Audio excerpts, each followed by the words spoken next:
കർത്താവായ യേശുക്രിസ്തുവിന്റെ അതിപരിശുദ്ധ നാമം വാഴ്ത്തപ്പെടുമാറാകട്ടെ. അനുഗ്രഹീതമായ നല്ല ദിവസത്തിനായിട്ട് ഞാൻ എൻ്റെ ദൈവത്തെ നന്ദിയോടെ സ്തുതിക്കുന്നു. കടന്നു വന്നിരിക്കുന്ന എല്ലാവർക്കും ഒരിക്കൽ കൂടി കർത്താവായ യേശുക്രിസ്തുവിന്റെ നിസ്തുല്യ നാമത്തിൽ സ്നേഹത്തെയും വന്ദനത്തെയും അറിയിക്കുന്നു.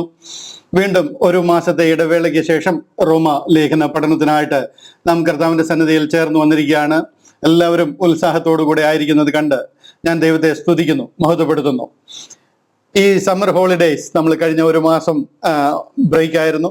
ആ ഒരു സമ്മർ ഹോളിഡേയ്സിൽ ഇതുവരെ പഠിപ്പിച്ച കാര്യങ്ങൾ 8-ാം അധ്യായം വരെ റോമാലേഖനം പല ആവർത്തി വായിക്കണമെന്നും സീരീസ് 6-ൽ നമ്മൾ റിലീസ് ചെയ്തിരുന്ന വീഡിയോകൾ സമയം കിട്ടുമ്പോഴൊക്കെ ശ്രദ്ധിക്കണമെന്നും ഞാൻ ഓർപ്പിച്ചിരുന്നു. നിങ്ങൾ അങ്ങനെ എല്ലാവരും ചെയ്തിരിക്കുന്നത് ഓർത്ത് ഞാൻ ദൈവത്തെ സ്തുതിക്കുന്നു. കർത്താവ് നിങ്ങളെ ധാരാളമായിട്ട് സഹായിക്കട്ടെ. സെപ്റ്റംബർ മാസം ജനറലി പറഞ്ഞു കഴിഞ്ഞാൽ it was A blessed month. നമുക്ക് വളരെ അനുഗ്രഹിക്കപ്പെട്ട ഒരു മാസമായിരുന്നു. അതിൻ്റെ പ്രാരംഭ ദിനങ്ങളിൽ തന്നെ ഞാൻ പല മീറ്റിങ്ങുകളായിട്ട് നാട്ടിലായിരിക്കുവാനിടയായി. വിശേഷാൽ നമുക്ക് നോർത്ത് ഇന്ത്യയിൽ നിന്നും 64 മിഷണറിമാരെ കടന്നു വരുവാനായിട്ടിടയായി. ജമ്മു കാശ്മീർ മുതൽ മഹാരാഷ്ട്ര വരെയുള്ള ഒറീസ വരെയുള്ള ജനങ്ങൾ, മിഷണറിമാർ അതിലുണ്ടായിരുന്നു. അവരെല്ലാവരും വളരെ അനുഗ്രഹം പ്രാപിച്ചവരായിട്ട് മടങ്ങി പോകുവാനായിട്ട് ഏകദേശം ഒരാഴ്ചയ്ക്ക് അടുത്ത് അവർക്ക് സെമിനാറുകളായിട്ട്, ക്ലാസ്സുകളായിട്ട്, ആരാധനയായിട്ടൊക്കെ നമുക്ക് കൂടി വരുവാൻ സഹായിച്ചു. അതിലൊക്കെ ദൈവിക സാന്നിധ്യം കാണുവാനും ഈ ദൈവവചനത്തിന്റെ മാഹാത്മ്യം അവർക്ക് പറഞ്ഞ് മനസ്സിലാക്കി കൊടുക്കുവാനും അവരുടെ സംശയങ്ങളൊക്കെ തീർക്കുവാനും ഒക്കെ ഈ അവസരം നമുക്കിടയായി. തീർച്ചയായിട്ടും ഒരു വലിയ അനുഗ്രഹിക്കപ്പെട്ട ദിവസങ്ങൾ. അവരൊക്കെ 10, 500, 600, 700 വരെ മെമ്പേഴ്സ് ഉള്ള ചർച്ചിന്റെ ലീഡേഴ്സാണ്. അവരൊക്കെ അവരുടെ ദേശത്ത് പോയി അത് കൂടുതൽ പഠിപ്പിക്കുവാനും അനേക ആയിരങ്ങളെ, 10,000-ങ്ങളെ ഈ സത്യം അറിയിക്കുവാനും അതൊക്കെ മുഖാന്തരമാകുന്ന ഓർത്ത് ഞാൻ ദൈവത്തെ സ്തുതിക്കുന്നു. പിന്നെ അതുകൂടാതെ തന്നെ എനിക്ക് പലരെ കാണുവാനായിട്ടിടയായി. അനേകരോട് സംസാരിക്കുവാനുള്ള സാഹചര്യം സംജാതമായി. ഇതിനൊക്കെ ഉപരിയായിട്ട് കഴിഞ്ഞ ഏകദേശം ഒരു മാസത്തിൽ നമുക്കെതിരായിട്ട് കുറഞ്ഞതൊരു 16 വീഡിയോ എങ്കിലും ഞാൻ കാണുവാനിടയായി. നമുക്ക് എതിരായിട്ട് നമ്മൾ പറയുന്ന ഉപദേശത്തെ ഖണ്ഡിക്കുവാനായിട്ട് അനേകർ മുന്നിട്ടിറങ്ങിയ ഒരു മാസമാണ് സെപ്റ്റംബർ മാസം. എക്കാലത്തും ഓപ്പോസിഷൻ നമുക്കുള്ളത് നല്ലതാണ്. കാര്യം ആ ഓപ്പോസിഷനിൽ കൂടിയാണ് സഭ വളരുന്നത്. എത്രമാത്രം അടിച്ചമർത്താൻ ശ്രമിക്കുന്നു, എത്രമാത്രം തടയിടാൻ ശ്രമിക്കുന്നു, അത്രമാത്രം അത് വളരുവാനായിട്ടിടയായിത്തീരും. ഞാൻ നമുക്കെതിരായിട്ട് വരുന്ന ഓപ്പോസിഷൻസ് ഒക്കെ കാണുമ്പോൾ ഒത്തിരി സന്തോഷിക്കുന്നു. കാര്യം അവരോടൊക്കെ ഇത് പറയുവാനുള്ളൊരു ഓപ്പർച്യൂണിറ്റി, അവർക്കൊക്കെ അവരെ ഫോളോ ചെയ്യുന്നവർക്കൊക്കെ ഈ സത്യം മനസ്സിലാകുവാനുള്ള ഒരു ഓപ്പർച്യൂണിറ്റി നമുക്ക് തുറന്നു ലഭിക്കുകയാണ്. പൗലോസ് അപ്പോസ്തലൻ പറയുന്ന പോലെ ത്രോവാസിൽ എനിക്കൊരു വാതിൽ തുറന്നു കിട്ടി.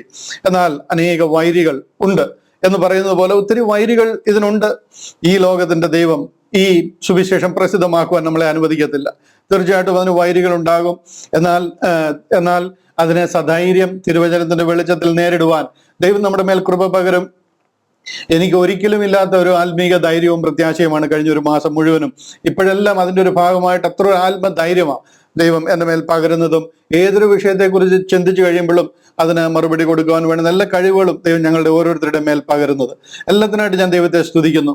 വിശേഷാൽ ഈ ദിവസങ്ങളിലൊക്കെ നമ്മുടെ വീഡിയോയുടെ താഴെ ജനം, നമ്മളെ ശ്രദ്ധിക്കുന്ന നമ്മുടെ സഹോദരി സഹോദരങ്ങൾ വന്ന് കമന്റ് ചെയ്ത് കാണുമ്പോൾ ശരിക്കും പറഞ്ഞു കഴിഞ്ഞാൽ സന്തോഷം കൊണ്ട് എൻ്റെ കണ്ണ് നിറയുക.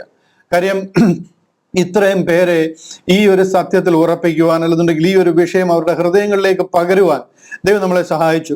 ഒരു കാലത്ത് ഈ സത്യം അറിയാവുന്നവര് ആരും തന്നെ കേരളത്തിൽ ഉണ്ടായിരുന്നോ എന്നെനിക്ക് സംശയമുണ്ട്. എന്നാൽ ഇന്ന് അനേക ആയിരങ്ങൾ, 10,000-ങ്ങൾ ഈ സത്യം അറിഞ്ഞിരിക്കാൻ ഞാൻ എൻ്റെ ദൈവത്തെ നന്ദിയോട് മഹത്വപ്പെടുത്തുന്നു.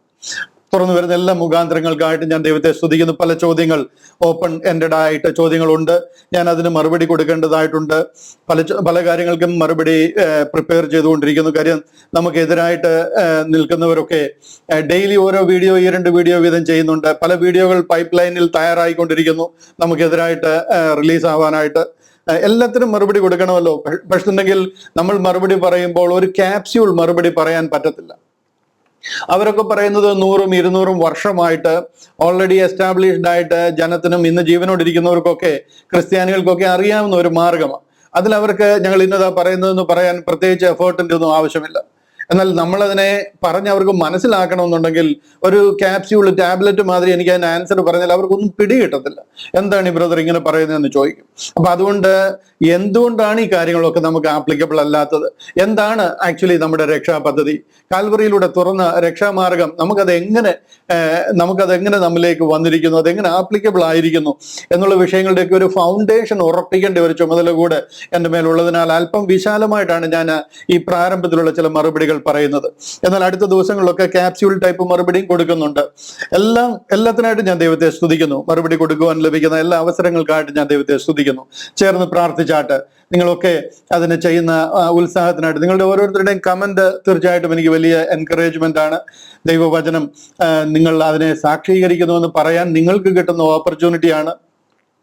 ഇതെല്ലാം ദൈവരാജ്യത്തിൽ നാം ജഡ്ജ്മെന്റ് സീറ്റ് ഓഫ് ക്രൈസ്റ്റിൽ നിൽക്കുമ്പോൾ നമ്മുടെ കാര്യങ്ങൾ ബലപ്പെട്ടിരിക്കുവാൻ, ഇതിനൊക്കെ നമുക്ക് പ്രതിഫലം ലഭിക്കും. നാം ചെയ്യുന്ന എല്ലാ കാര്യങ്ങൾക്കും ദൈവവചനത്തെ ഉറപ്പിക്കുവാൻ, ഞാൻ അതിന്റെ വക്താവായി, ഞാൻ അതിന്റെ സാക്ഷിയായി നിൽക്കുന്നു എന്ന് പറയുവാൻ കാണിക്കുന്ന എല്ലാ ധൈര്യവും എല്ലാ കാര്യങ്ങൾക്കും മറുപടിയും പ്രതിഫലവും ഉള്ളതാണ്. അതുകൊണ്ട് ദൈവം നിങ്ങളെ ധാരാളമായിട്ട് അനുഗ്രഹിക്കട്ടെ. ഒന്നിച്ച് ചേർന്ന് കർത്താവിന്റെ ഈ മഹത്വമേറിയ ശുശ്രൂഷ അല്ലെങ്കിൽ ഈ സത്യമായ തിരുവചനം നമുക്ക് ലോകത്തിലെത്തിക്കുവാൻ ഒന്നിച്ച് പ്രവർത്തിക്കാം. കേരളക്കരയിൽ ആയിരങ്ങൾ ലക്ഷക്കണക്കിന് ജനങ്ങൾ ഇത് അറിയട്ടെ. ഹല്ലേലൂയ. ഒരു വലിയ നവോത്ഥാനം, ഒരു റിനൈസൻസ് കേരളത്തിൽ ഉണ്ടാകുവാൻ, മലയാളി ക്രിസ്ത്യാനികളുടെ ഇടയിൽ ഉണ്ടാകുവാൻ ലോകമെമ്പാടും ദൈവം ഇത് മുഖാന്തരമാക്കട്ടെ എന്ന് ഞാൻ പ്രാർത്ഥിക്കുന്നു. റോമാലേഖന പഠനത്തിലേക്ക് നമ്മൾ വീണ്ടും മടങ്ങി വരികയാണ്. കഴിഞ്ഞ ക്ലാസ്സിൽ നാം ചിന്തിച്ച് നിർത്തിയ ഭാഗം ഒന്നുകൂടെ റീക്യാപ്പ് ചെയ്ത് നിങ്ങളെ ഒന്ന് വാമപ്പ് ചെയ്യുവാനായിട്ടാണ് ഇന്ന് ഞാൻ ആഗ്രഹിക്കുന്നത്. അതിന്റെ ചില വശങ്ങൾ കൂടെ ചേർന്ന് പറഞ്ഞ് ഇന്ന് നമ്മളൊരു നല്ല തുടക്കം ഒന്ന് വാമപ്പ് ചെയ്യുവാനായിട്ട് ഒരു ഫുൾ ഫ്ലഡ്ജഡ് ക്ലാസ് ചെയ്യുമോ നമുക്ക് നോക്കാം, എവിടം വരെ പോകുന്നു എന്ന് നോക്കാം. അതാണ് ഞാൻ പ്രധാനമായിട്ട് ആഗ്രഹിക്കുന്നത്. കഴിഞ്ഞ ക്ലാസ്സിൽ ചിന്തിച്ച് നിർത്തിയതിന്റെ ആ വിഷയങ്ങൾ തന്നെ അതിന്റെ അടുത്ത തലങ്ങളിലൂടെ ചിന്തിക്കേണ്ടതായിട്ടുണ്ടല്ലോ. റോമാലേഖനം 8-ാം അധ്യായം, അതിലെ പ്രധാന അനേക ചിന്തകളിൽ ഒന്നാണ് നാം രൂപാന്തരപ്പെടും, നാം തേജസ്കരിക്കപ്പെടും, വി വിൽ ബി ഗ്ലോറിഫൈഡ് എന്നുള്ള ആ ഒരു വിഷയം. എ ന്യൂ ക്രിയേച്ചർ, നാം ഒരു പുതിയ സൃഷ്ടിയായിട്ട് നാം തേജസ്കരിക്കപ്പെടുന്ന ഒരു അനുഭവം. ആ കാര്യങ്ങളാണ് ഈ വിഷയത്തിൽ പറഞ്ഞിരിക്കുന്നത്, ഇന്നത്തെ ഈ വാക്യത്തിൽ പറഞ്ഞിരിക്കുന്നത്. ആ വാക്യം ഞാൻ ഒന്നുകൂടെ വായിച്ചുകൊണ്ട് നമുക്ക് ഈ വിഷയത്തിലേക്ക് വരാം. റോമാലേഖനം 8-ാം അധ്യായം അതിന്റെ 19 മുതലുള്ള ചില വാക്യങ്ങൾ ഞാൻ വായിക്കുവാനായിട്ട് ആഗ്രഹിക്കുകയാണ്. റോമാലേഖനം 8-ാം അധ്യായം 19-ാമത്തെ വാക്യം മുതൽ ഇങ്ങനെയാണ് പറയുന്നത്. സൃഷ്ടി ദൈവപുത്രന്മാരുടെ വെളിപ്പാടിനെ ആകാംക്ഷയോടെ കാത്തിരിക്കുന്നു.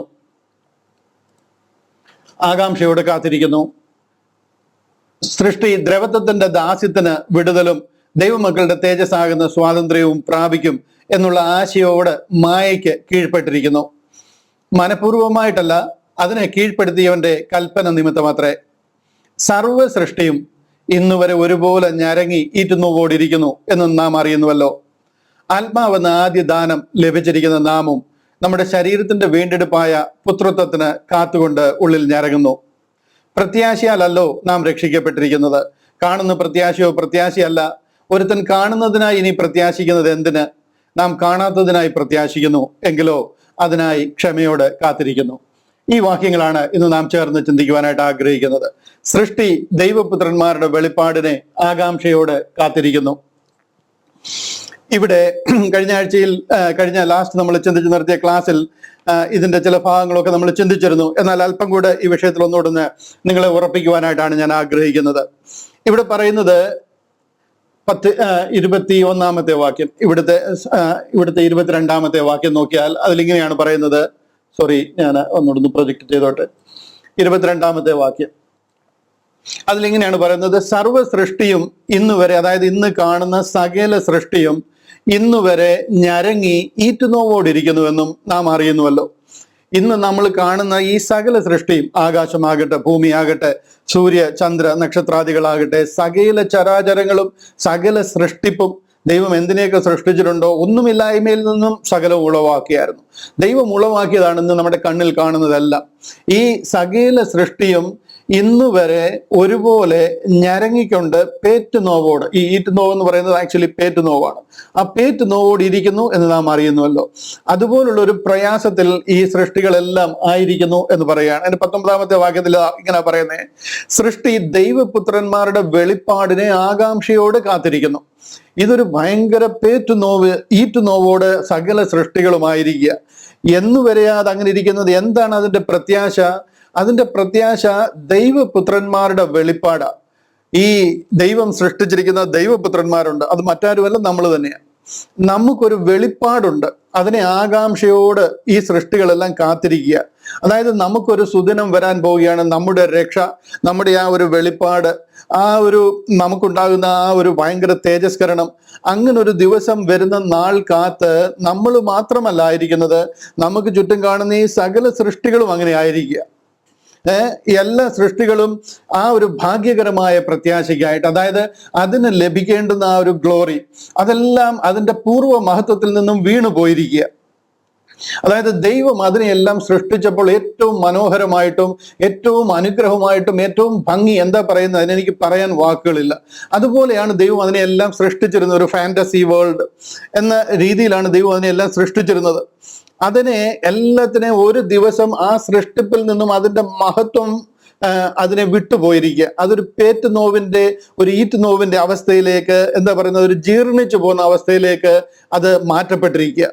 എന്നാൽ അതിനെല്ലാം ഒരു ടെമ്പററി പീരീഡ്, ഒരു ഇന്ററിം പീരീഡാണ് അതെന്ന് ദൈവം അതിനോട് പറഞ്ഞിട്ടുണ്ട്. അതിനെല്ലാം അറിയാം, എന്തോ ഒരു പ്രത്യേക കാരണം കൊണ്ട് അതിന്റെ മഹത്വത്തിൽ നിന്ന് അത് വീണു പോയിരിക്കുക. ആ കാരണം എന്താണോ അതിനെ ദൈവം റിസ്റ്റോർ ചെയ്ത് കഴിയുമ്പോൾ അവർക്ക് നഷ്ടപ്പെട്ടു പോയ ആ പൂർവ്വ മഹത്വം അതിനെല്ലാം തിരിച്ചു കിട്ടും എന്നതിനറിയാം. അതിൽ എന്തൊക്കെയാ ഉൾപ്പെടുന്നത്? ഉലകത്തിലുള്ള, അഖിലാണ്ടത്തിലുള്ള സകലതും, all planets in this universe.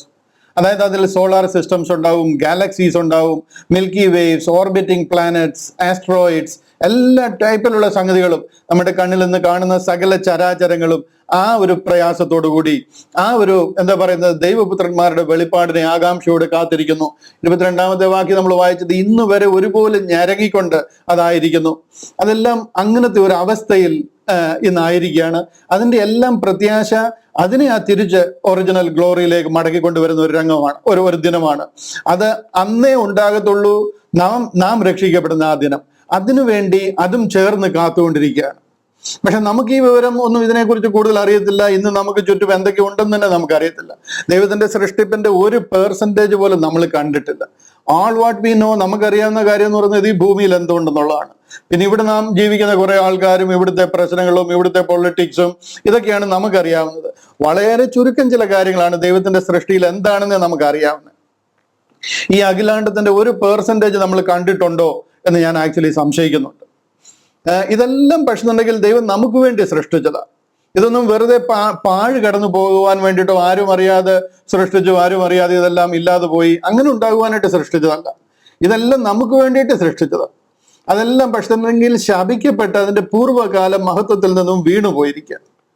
അതെല്ലാം ആ ഒരു പ്രയാസത്തോട്, അതായത് ഈറ്റ് നോവ് എന്ന് പറയുമ്പോഴത്തേന് എന്താ പറയുന്നത്, അത് നശിച്ചു പോകുന്ന, ജീർണിച്ചു പോകുന്ന, ഡീക്കേ ആയി പോകുന്ന, ദ്രവിച്ചു പോകുന്ന ഒരവസ്ഥയിലേക്ക് അത് മാറിയിരിക്കുക. അതിന്റെ പൂർവ്വ മഹത്വം അതിന് തിരികെ ലഭിക്കുന്നത് ഓർത്ത് അതെല്ലാം അങ്ങനെ ഒരു പ്രത്യേക അവസ്ഥയിലായിരിക്കുക, ദ്രവത്വത്തിന്റെ അവസ്ഥ. ഇതൊന്നും അതിന്റെ ഇഷ്ടത്താലല്ല. 21-ാമത്തെ വാക്യത്തിൽ പറയുന്നുണ്ടോ? 21-ാമത്തെ വാക്യത്തിൽ അതിന്റെ ഇഷ്ടത്താൽ അങ്ങനെ പോയതല്ല. 21-ാമത്തെ വാക്യം പറയാ, മനഃപൂർവമായിട്ടല്ല, അതായത് അതിന്റെ ഒരു ആഗ്രഹത്തോടല്ല, അതിനെ കീഴ്പ്പെടുത്തിയവന്റെ കൽപ്പന നിമിത്തം അത്രേ. ഇതിനെ ആര് സൃഷ്ടിച്ചോ, ആര് ഇതിനെ തൻ്റെ കൈ കൊണ്ട് സൃഷ്ടിച്ചോ, ആരുടെ വാക്കിനാൽ അത് ഉളവായോ, അവന്റെ കൽപ്പന നിമിത്തം അതങ്ങനെ കീഴ്പ്പെട്ടിരിക്കുക. ഹല്ലേലൂയ.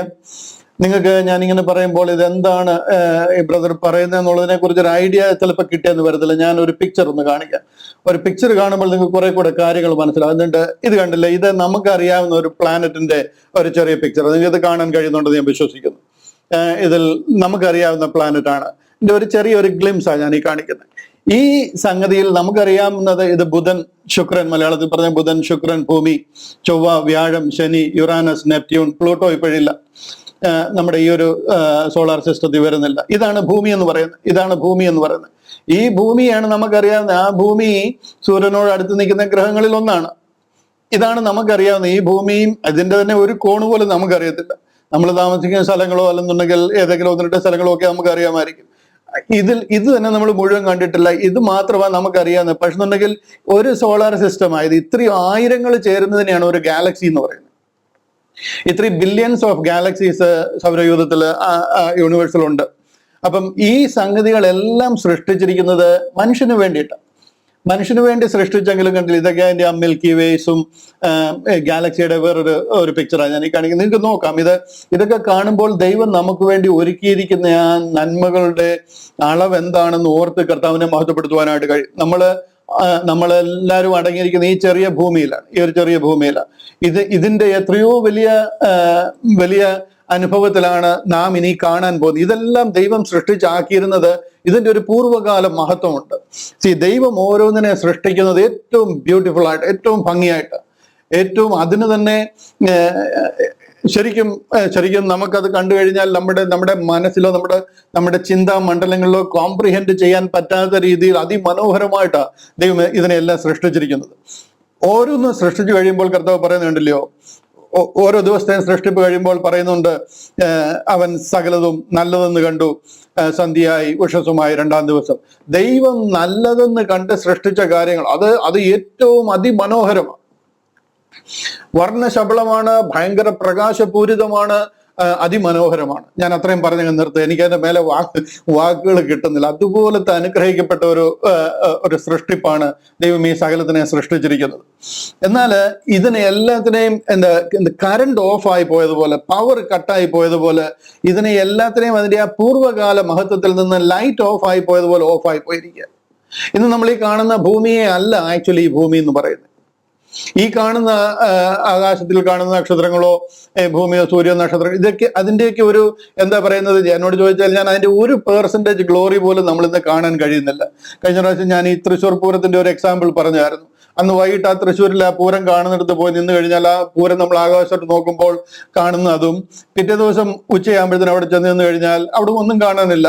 തലേദിവസം പൊട്ടിയ പടക്കത്തിന്റെ എന്താ പറയുന്നത് അവശിഷ്ടങ്ങളൊക്കെ അവിടെ കിടപ്പുള്ളൂ. ആ ഒരു പകല് കാണുന്ന മാതിരിയല്ല രാത്രിയിൽ ആ പൂരത്തിന് കണ്ട ആ തൃശ്ശൂര് എന്ന് പറയുന്നത് പോലെ ആ ഒറിജിനൽ ഗ്ലോറി ഇതിനെ ദൈവം എങ്ങനെ സൃഷ്ടിച്ചിരുന്നു അതിന്റെ 1% പോലും ഇല്ല ഇന്ന് ശപിക്കപ്പെട്ട അല്ലെന്നുണ്ടെങ്കിൽ തള്ളപ്പെട്ടു പോയിരിക്കുന്ന ഒരു പ്ലാനറ്റ്, ഒരു യൂണിവേഴ്സ്.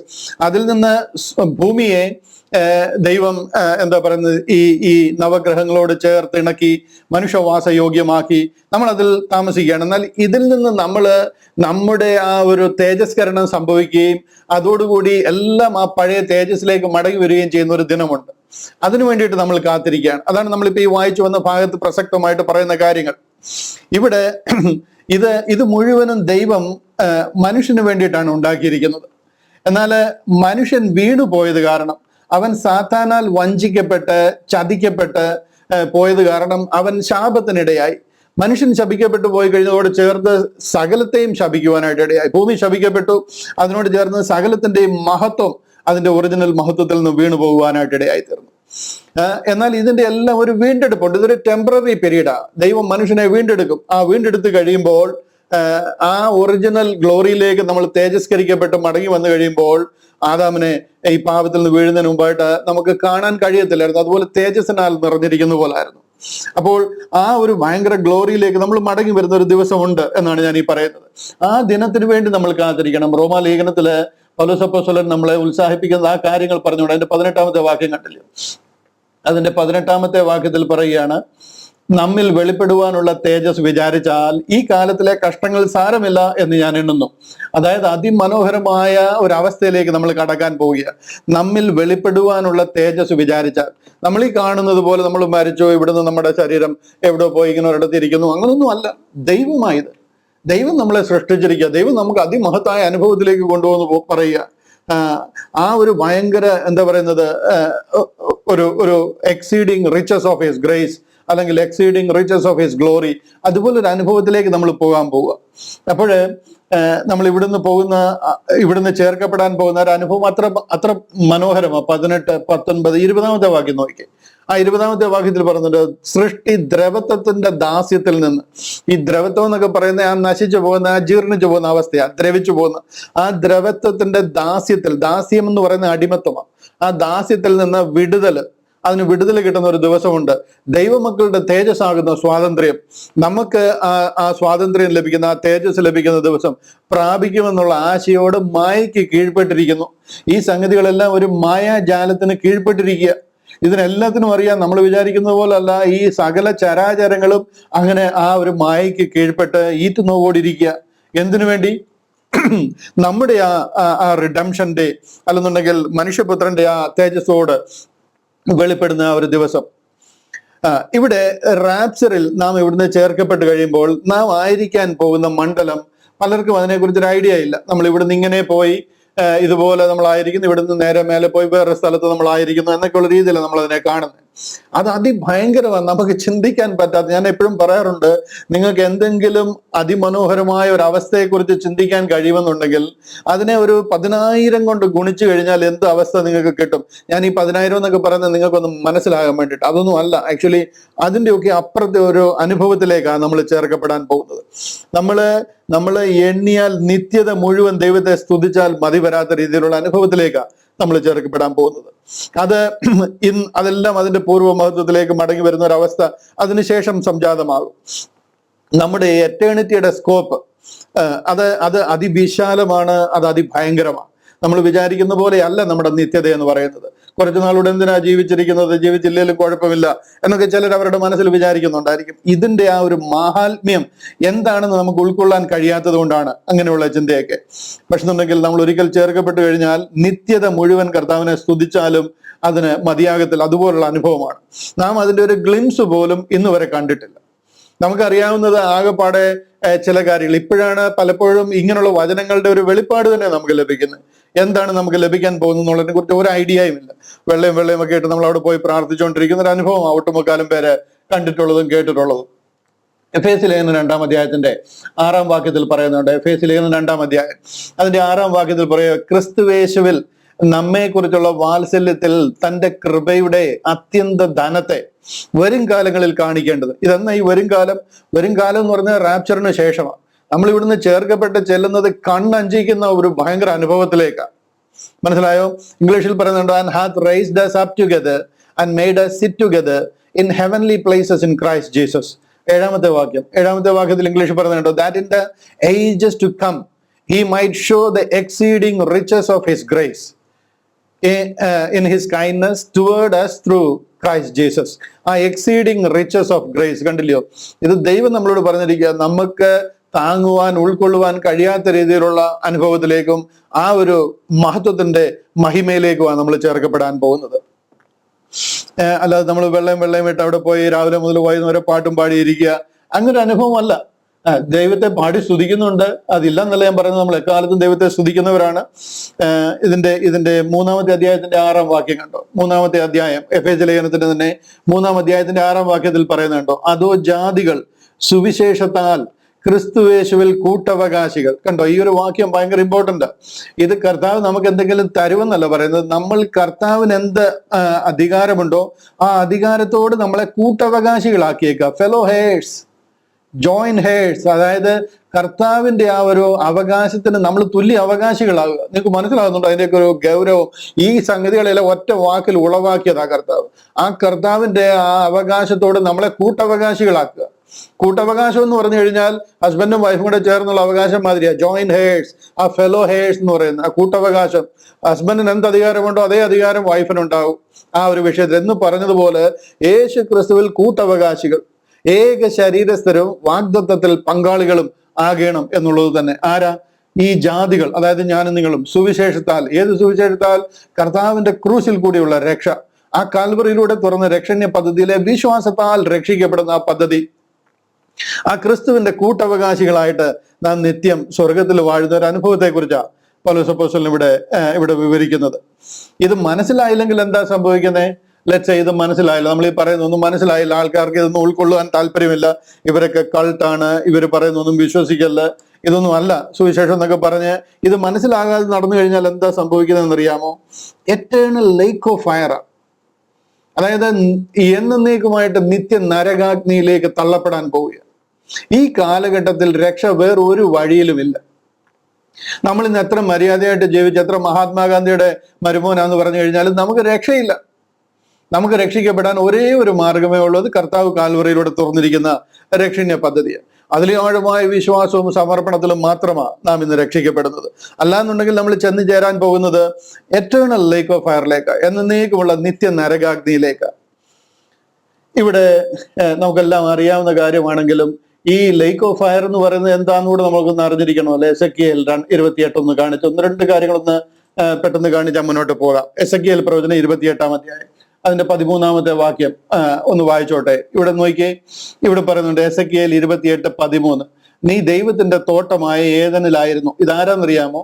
ഇത് ലൂസിഫർ, അതായത് പഴയ പാമ്പായ സർപ്പം, നമ്മളെ തെറ്റിച്ചു കളഞ്ഞ സാത്താൻ, ആ ദൂതന്മാരിൽ പ്രധാനി, ദൈവത്തിന്റെ സന്നിധിയിൽ നിന്നിരുന്നവനാണ്. ആ ദൂതൻ ദൈവത്തിന്റെ തോട്ടമായ ഏദനിലായിരുന്നു. അതായത് ഈ ഭൂമിയിൽ അവനായിരുന്നു. ഏദൻ തോട്ടം അവന്റെ ഹാബിറ്റേറ്റ് ആയിരുന്നു. അവനെ വാഴുവാനായിട്ട് ദൈവം കൽപ്പിച്ചാക്കിയിരുന്ന സ്ഥലമാണ് ഈ ഭൂമിയിലെ ഏദൻ തോട്ടം. അവൻ ഏദനിലായിരുന്നു. ഇന്ന് താപ്പോട്ടുള്ള കാര്യങ്ങളൊന്നും ഞാൻ അധികം ഡീറ്റെയിലേക്ക് പോകുന്നില്ല, നിങ്ങൾക്കറിയാം. ഞാൻ പെട്ടെന്നൊന്ന് വായിച്ചു വിടാം. താമ്രമണി, പീതരത്നം, വജ്രം, പുഷ്പരാഗം, ഗോമേതകം, സൂര്യകാന്തം, നീലക്കല്ല, മാണിക്യം, മരതകം മുതലായ സകല രത്നങ്ങളും നിന്നെ മൂടിയിരുന്നു. അവന്റെ ആ ഒരു ഗ്ലോറി നീക്കൊന്ന് കാണാൻ കഴിയുന്നുണ്ടോ? ഇന്ന് ലോകത്തിൽ നമുക്കൊരു ചെറിയൊരു മുത്ത്, ഒരു പീസ് ഓഫ് ഡയമണ്ട് ഉണ്ടെന്നുണ്ടെങ്കിൽ നമുക്ക് എന്തോ ഇത്, അതിൽ അവനെ പൊതിഞ്ഞിരിക്കുക, അതിന്റെ എല്ലാ ടൈപ്പ് സംഗതികളിലും. അതിൽ നിന്ന് ദൈവം പറയുന്ന, അതിൽ നിന്ന് നമുക്ക് മനസ്സിലാകാൻ വേണ്ടി അതിന്റെ ഒരു ഗ്ലോറിയുടെ, അതിന്റെ ഒരു ആധിക്യം എന്താന്ന് കാണിക്കുക. നിന്നെ തീർത്ത നാളിൽ നിന്റെ തടങ്ങളും കൂടുകളും ഇവിടെയും പണി പൊന്നുകൊണ്ടുള്ളതായിരുന്നു. മൊത്തം മുഴുവനും പൊന്നുകൊണ്ട്. നീ ചിറക് വിടർത്തി മറയ്ക്കുന്ന കെരൂബാകുന്നു. അത് ചെറുബീം എന്ന് പറയുന്ന ഗ്രൂപ്പിലുള്ള സാത്താന്റെ ദൂതഗണങ്ങളിലെ അതിന്റെ തലവനായിരുന്നു. ഞാൻ നിന്നെ വിശുദ്ധ ദേവ പർവ്വതത്തിൽ ഇരുത്തിയിരുന്നു. ദൈവം ഇരിക്കുന്നിടവാ. ഇതിന്റെ എല്ലാം കൊടുമുടിയ, ഏറ്റവും വലിയ കൊടുമുടിയ, ഈ സൃഷ്ടിപ്പിന്റെ എല്ലാം ഏറ്റവും ഉയരമുള്ള സ്ഥലം. ഞാൻ നിന്നെ വിശുദ്ധ ദേവ പർവ്വതം അവിടെ ആക്കിയിരുന്നു. നീ അഗ്നിമയ രഥങ്ങളുടെ മധ്യേ സഞ്ചരിച്ചു പോന്നു.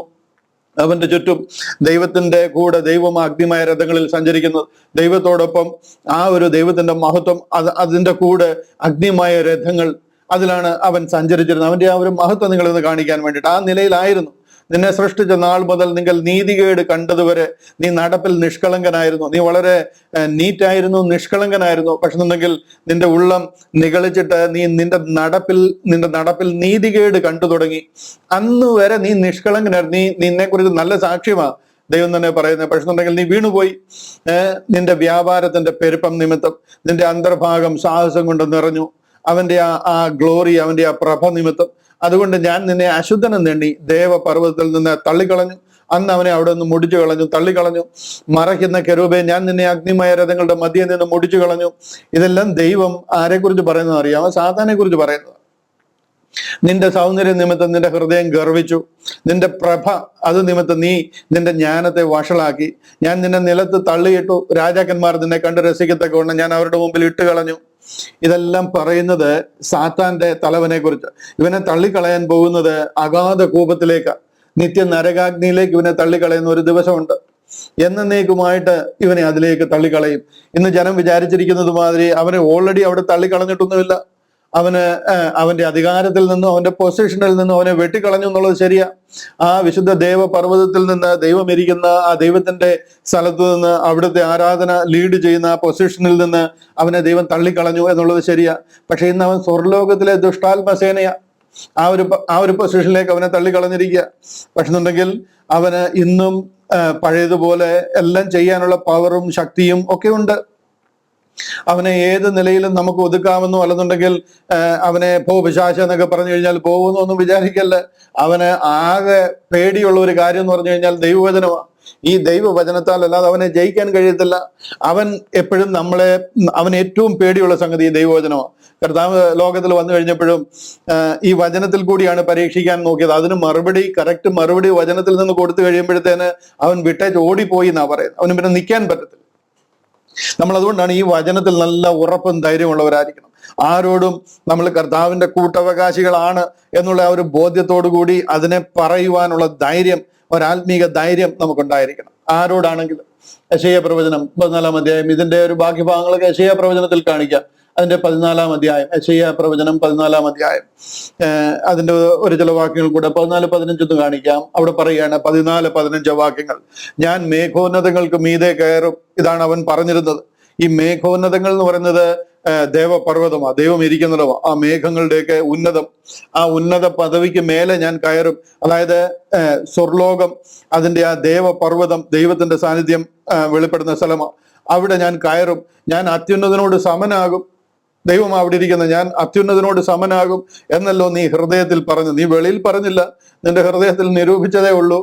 അതേ പാപമായി കഴിഞ്ഞു, അതേ പ്രോബ്ലമായി കഴിഞ്ഞു. ആ ഹൃദയത്തിൽ നിരൂപിച്ചത്.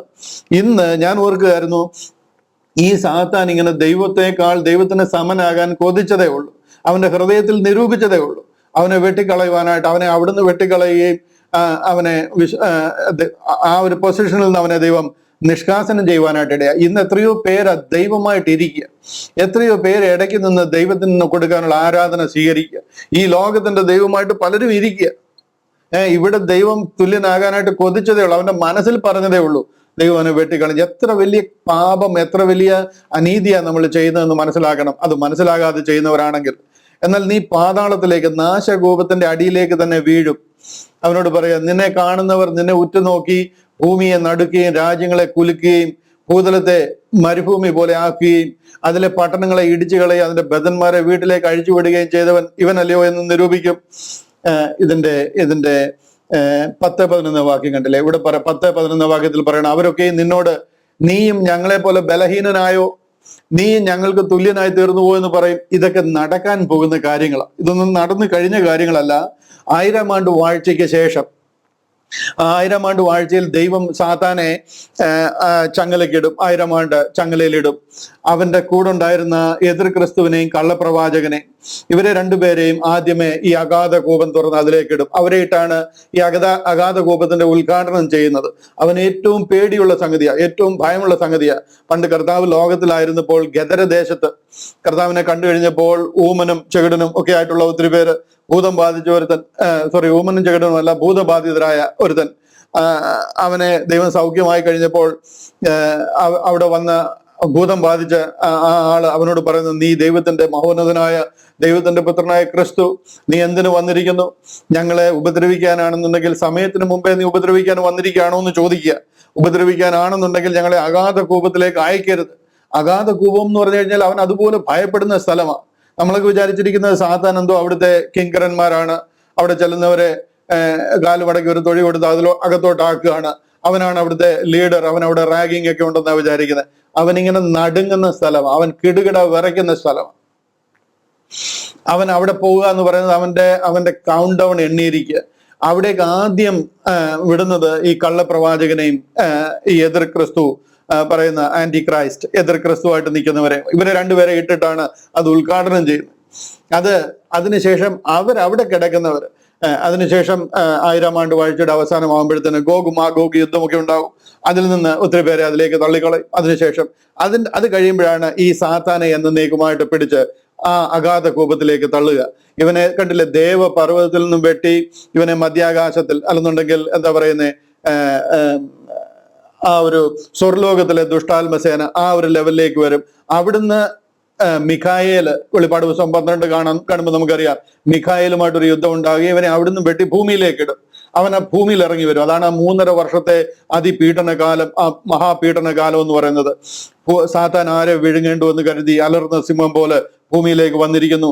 അവന്റെ വാലുകൊണ്ട് അവൻ ആകാശത്തിലെ നക്ഷത്രങ്ങളിൽ 1/3 ചുരുട്ടി വാരി എറിഞ്ഞ് ഭൂമിയിലേക്ക് ഇറങ്ങി വന്നിരിക്കുന്നു എന്ന് പറയുന്ന ആകാശത്തിലെ നക്ഷത്രങ്ങൾ എന്ന് പറയുന്നത് ദൂതന്മാരാ.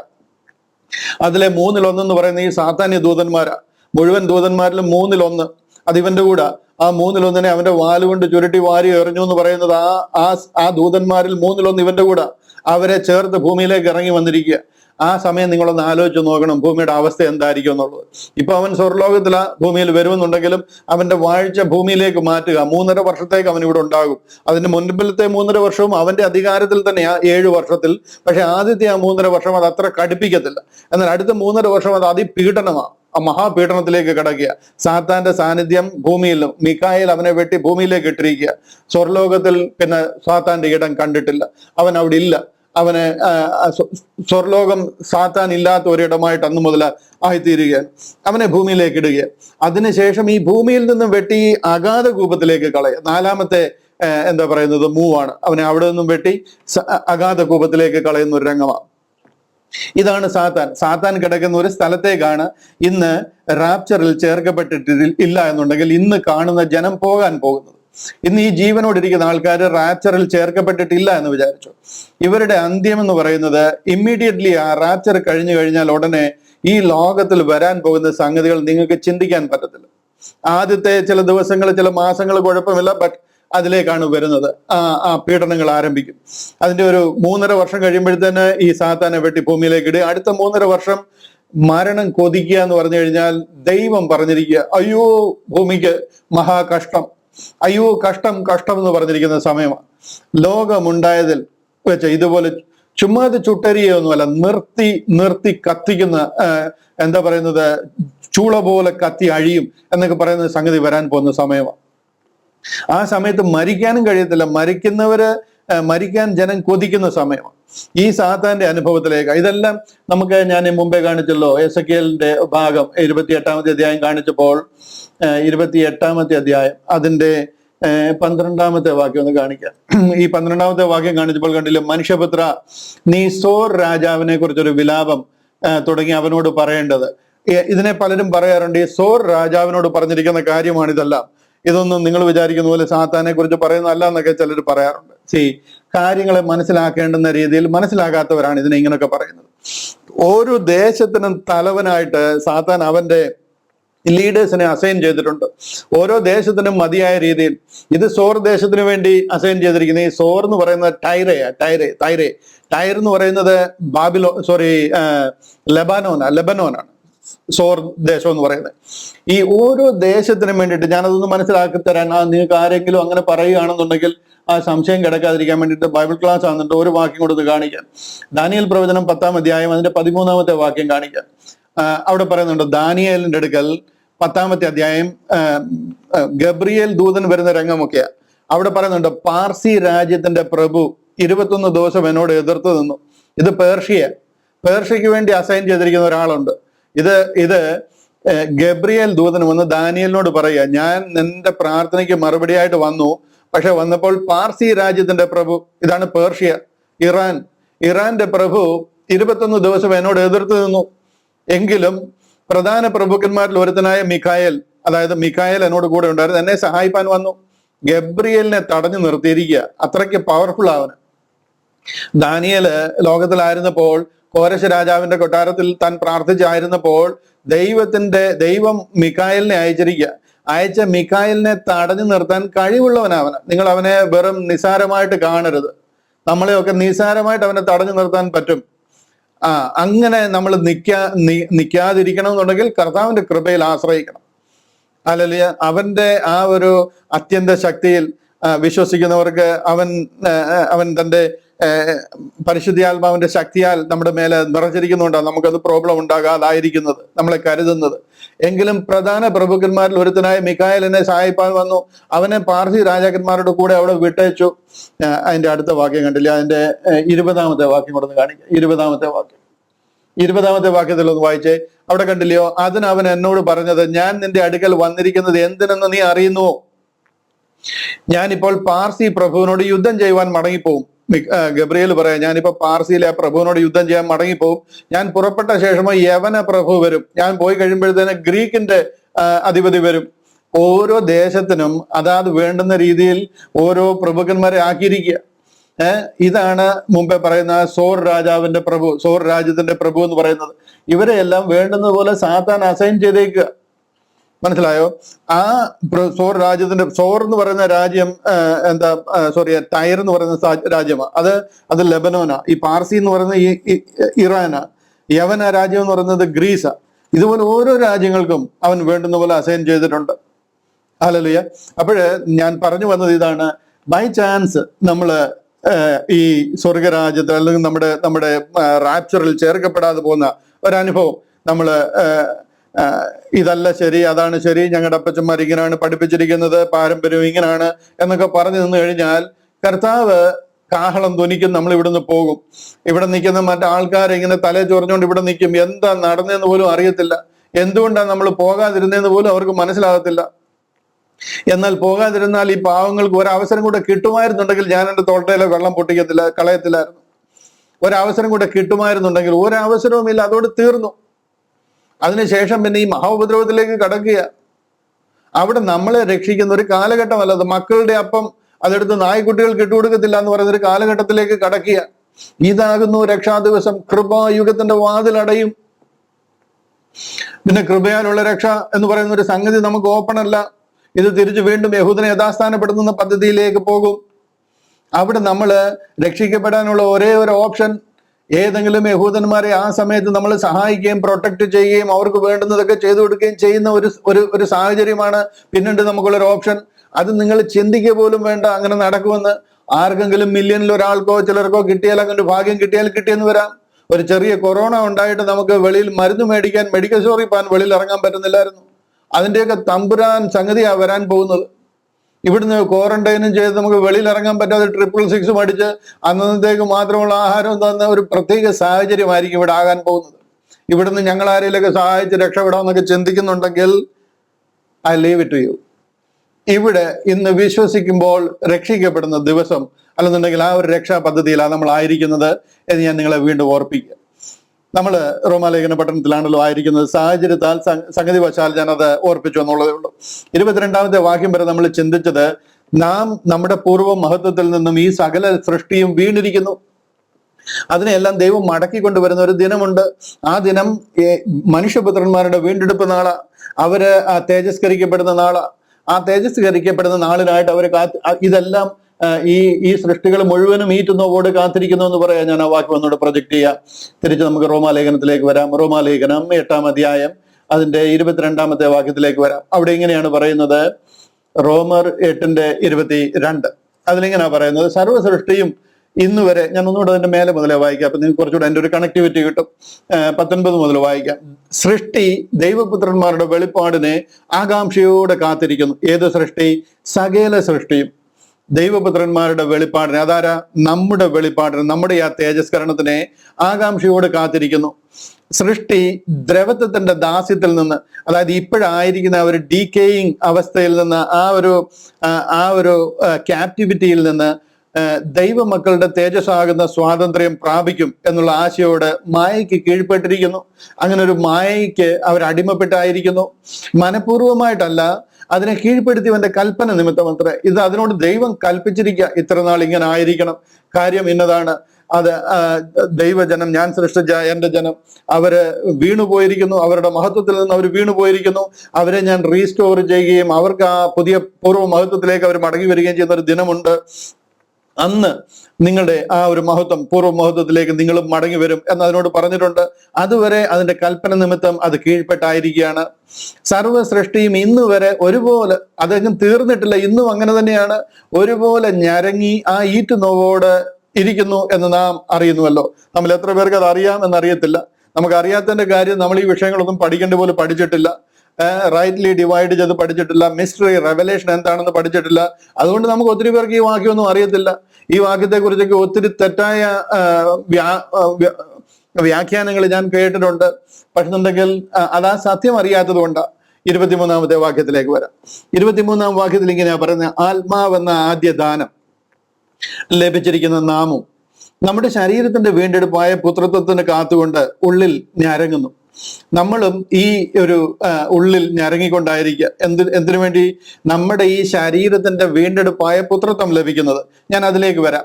അതിനു മുൻപായിട്ട് ഈ ഒരു കാര്യം ഒന്ന് ഓർപ്പിക്കട്ടെ. ആത്മാവെന്ന ആദ്യ ദാനം, ആത്മാവെന്ന ആദ്യ ദാനം ലഭിച്ചിരിക്കുന്ന നാമും എത്ര കോൺഫിഡൻസ് ആയിട്ടാ പറയുന്നത് നോക്കിയേ. കാര്യം എന്താന്ന് ചോദിച്ചു കഴിഞ്ഞാൽ, the moment you trust in the death, burial and resurrection of Jesus Christ, കർത്താവിന്റെ ആ മരണ അടക്ക പുനരുദ്ധാനത്തിലെ വിശ്വാസത്താൽ നമ്മൾ ആഴമായിട്ട് വിശ്വസിച്ച് കഴിയുമ്പോൾ നമുക്ക് ആത്മാവെന്ന ആദ്യ ദാനം നമുക്ക് ലഭിക്കുക. അതൊരു ഡെഫിനിറ്റാണ്. അത് കിട്ടുമോ ഇല്ലയോ കാത്തിരുന്ന് നമ്മുടെ നല്ല പ്രവൃത്തിയൊക്കെ കണ്ടിട്ട് തരും, ഇങ്ങനൊന്നും അല്ലത്. ദ മൊമെന്റ് യു ട്രസ്റ്റ്, നമ്മുടെ ഉള്ളിൽ നടക്കുന്ന പരിവർത്തനം അറിയുന്ന ദൈവം പരിശുദ്ധാത്മാവിനെ ഇതിന്റെ അഡ്വാൻസ് ആയിട്ട് ഈ പദ്ധതികളുടെ മുഴുവൻ അച്ചാരമായിട്ട് നമ്മുടെ ഉള്ളിലേക്ക് തരിക. ദൈവത്തിന്റെ ആത്മാവ് നമ്മുടെ ഉള്ളിലേക്ക് വരിക. നാം കർത്താവിൽ ആഴമായിട്ട് വിശ്വസിക്കുകയും ആ കൽവറിയിൽ നടന്ന ആ പരമയാഗത്തിൽ നമ്മളെ സമർപ്പിക്കുകയും ചെയ്തു കഴിയുമ്പോൾ ആത്മാവെന്ന ആദ്യ ദാനം നമുക്ക് ലഭിക്കുക. ഇതുകൊണ്ടാണ് പോൾ ചോദിച്ചത്, എഫെസോസിലൊക്കെ വന്നു കഴിഞ്ഞപ്പോൾ നിങ്ങൾ വിശ്വസിച്ചിട്ട് പരിശുദ്ധാത്മാവിനെ പ്രാപിച്ചോ എന്ന് ചോദിക്കാൻ കാര്യമില്ല. നമ്മൾ വിശ്വസിച്ച് കഴിയുമ്പോഴത്തേനും നമ്മുടെ ഉള്ളിലേക്ക് വരുന്ന ഒരു ആത്മാവാണ്. ഞാനതിൽ ഒന്നുകൂടെ ഒന്ന് ഉറപ്പിച്ചു പോകാം. നിങ്ങൾ ഒരു മാസമായി കഴിഞ്ഞപ്പോഴത്തേനും ഒരു അല്പം ചിലപ്പോൾ ആ വിഷയത്തിൽ നിന്നൊക്കെ സംശയം ഉണ്ടെങ്കിലോ അങ്ങനെ ഒരു ചാൻസ് എടുക്കാൻ എനിക്ക് താല്പര്യമില്ലാത്തത് കൊണ്ട് ഞാൻ ഒന്നുകൂടെ ആ വാക്യം ഒന്ന് കാണിച്ചിട്ട് മുന്നോട്ട് പോകാം. 13 എഫേസ്യ ലേഖനം 1-ാം അധ്യായം 13-ാം വാക്യം. അവിടെ പറയാം, അവനിൽ നിങ്ങൾക്കും നിങ്ങളുടെ രക്ഷയെക്കുറിച്ചുള്ള സുവിശേഷം എന്ന സത്യവചനം നിങ്ങൾ കേൾക്കുകയും അവനിൽ വിശ്വസിക്കുകയും ചെയ്തിട്ട് നിങ്ങൾ എന്ത് ചെയ്യണം? നിങ്ങളുടെ രക്ഷയെക്കുറിച്ചുള്ള സത്യവചനം നിങ്ങൾ കേൾക്കണം. അതാണ് 1 കൊരിന്ത്യർ 15-ാം അധ്യായം 3-4 വാക്യങ്ങൾ. ക്രിസ്തു നമ്മുടെ പാപങ്ങൾക്ക് വേണ്ടി തിരുവെഴുത്തുകളും പ്രകാരം മരിച്ചു, അടക്കപ്പെട്ടു, തിരുവെഴുത്തുകളും പ്രകാരം 3-ാം നാൾ ഉയർത്തെഴുന്നേറ്റു എന്നുള്ളത്. ആ സത്യവചനം, നിങ്ങളുടെ രക്ഷയെക്കുറിച്ചുള്ള സുവിശേഷം, നിങ്ങൾക്ക് വേറെ ഒരു സംഗതിയും നിങ്ങളെ ഈ ലോകത്തിൽ രക്ഷിക്കാനില്ല. ആർക്കെങ്കിലും അങ്ങനെ എന്തെങ്കിലും രക്ഷിക്കാനുണ്ടെങ്കിൽ എന്നെ ഒന്ന് അറിയിച്ചാൽ കൊള്ളാം. ഈ ഉലകത്തിൽ അങ്ങനെ വേറെ എന്തെങ്കിലും സംഗതികൾ നിങ്ങളെ രക്ഷിക്കാനുണ്ടെന്ന് പറഞ്ഞു കഴിഞ്ഞാൽ ഞാൻ എന്താ ചെയ്യുന്നത്?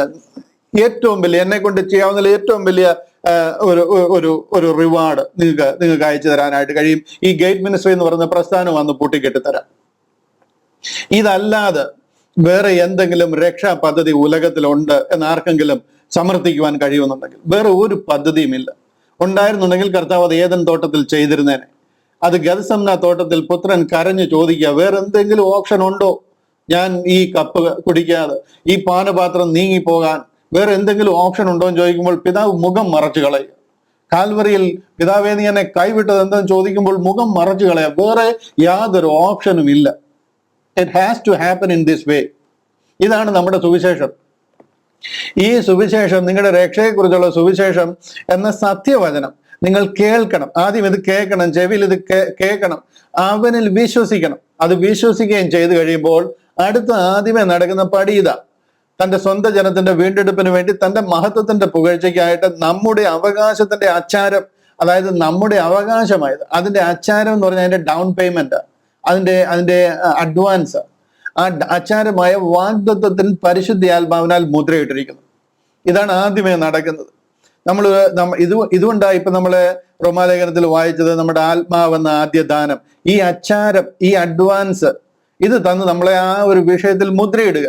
ആ മുദ്രയിടുന്നതിന്റെ പർപ്പസ് എന്താന്ന് ചോദിച്ചു കഴിഞ്ഞാൽ, ഇതെന്റെ വകയാണെന്ന് ദൈവം ഉറപ്പിക്കുക. വേറെ ഒരാൾക്കും ഇതിലൊരു അവകാശം ഇനി പറയാൻ പറ്റത്തില്ല. ആർക്ക് വേണ്ടി സീല് ചെയ്തോ അവന്റെ വകയായത്. വേറെ ഒരു സംഗതിക്കും ഇതിന്റെ മേലെ തൊടാൻ പറ്റത്തില്ല. വീണ്ടെടുപ്പിൻ നാൾ വരെ നമ്മളെ മുദ്രയിട്ടിരിക്കുക. ഇതിന്റെ 4-ാം അധ്യായത്തിന്റെ 30-ാം വാക്യം പറയുന്നുണ്ടോ? ഇതിന്റെ 4-ാം അധ്യായത്തിന്റെ 30-ാം വാക്യം അവിടെ പറയാ, ദൈവത്തിന്റെ പരിശുദ്ധാത്മാവിനെ ദുഃഖിപ്പിക്കരുത്, അവനാലല്ലോ നിങ്ങളെ വീണ്ടെടുപ്പിൻ നാളിനായി മുദ്രയിട്ടിരിക്കുന്നത്. ഈ മുദ്ര വീണിരിക്കുന്നത് റിഡംഷൻ ഡേ വരെയാണ്. whereby you are sealed unto the day of redemption. ഇതെല്ലാം ഡൺ ഡീലാ.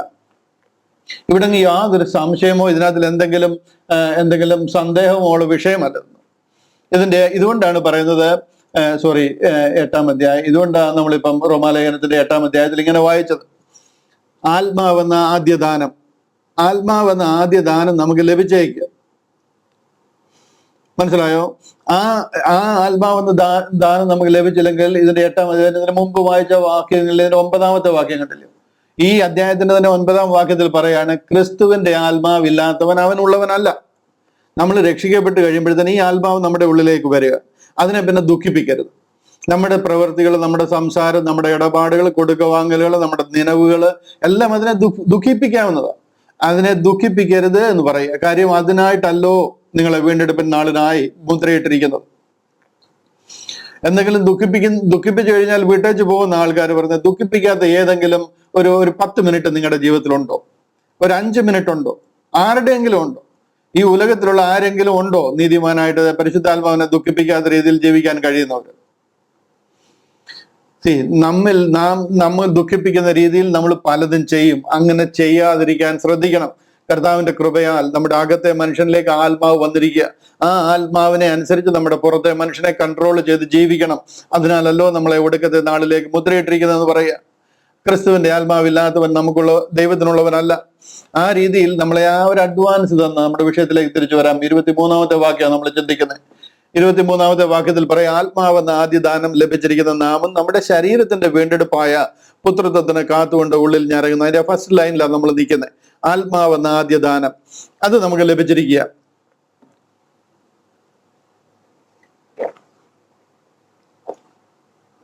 ഹല്ലേലൂയ. ഇനി അടുത്ത ഈ ലൈനിൽ നിങ്ങൾക്ക് ഒരു കൺഫ്യൂഷനും ഇല്ല എന്ന് ഞാൻ മനസ്സിലാക്കുന്നു. ആത്മാവെന്ന ആദ്യ ദാനം ലഭിച്ചിരിക്കുന്ന നാമം.